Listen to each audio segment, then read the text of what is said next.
Hello friends, இந்த தேர்தலில் விஜய் கட்சி அதிகமான ஓட்டு பெற்று அபார வெற்றி பெற்றுள்ள நிலையில் விஜய் கொடுத்த வாக்குறுதிகள் என்ன, முதல் கையெழுத்து என்ன அப்படிங்கிறதையெல்லாம் பார்க்கலாம். தவேக மாபெரும் வெற்றியை பெற்றுள்ளது. தவேக தலைமையில் கூட்டணி ஆட்சி அமையும் பட்சத்தில் பெண்களுக்கு மாதம் 2500 முதல் இலவச மின்சாரம், சிலிண்டர், தொழில்கடன் உள்ளிட்ட பல திட்டங்கள் மக்களுக்கு கிடைக்கப் போகிறது. குடும்ப தலைவிகளுக்கு மாதம் 2500 வழங்கப்படும். 6 விலையில்லா சிலிண்டர்கள் ஆண்டுக்கு வழங்கப்படும். மணப்பெண்களுக்கு 1 சவரன் தங்கம் மற்றும் பட்டுச்சேலை வழங்கப்படும்.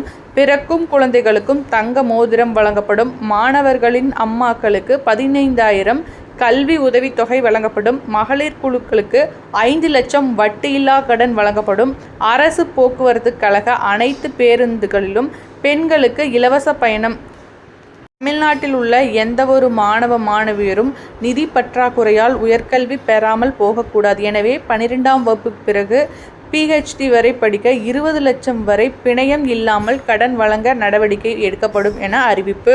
குறைவிட வசதியுடன் 100 காமராஜர் சிறப்பு பள்ளிகள் அமைத்து தரப்படும். 20 லட்சம் வரை உயர்கல்வி கடன் வழங்கப்படும்.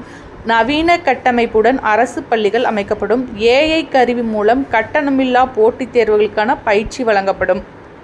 ஊழியர்களுக்கு மீண்டும் பழைய ஓய்வூதிய திட்டம் கொண்டுவர நடவடிக்கை எடுக்கப்படும். 5 ஆண்டு பணியில் உள்ள ஊழியர்களுக்கு பணி நிரந்தரம் செய்யப்படும். அங்கன்வாடி ஊழியர்களுக்கு ரூ.18,000, சுகாதார பணியாளர்களுக்கு 10,000 ஊதியம் வழங்கப்படும். பணி ஓய்வின் போது 15 லட்சம் அரசு ஊழியர்களுக்கு வழங்கப்படும் என தவேக தேர்தல் அறிக்கையில் குறிப்பிடப்பட்டுள்ளது.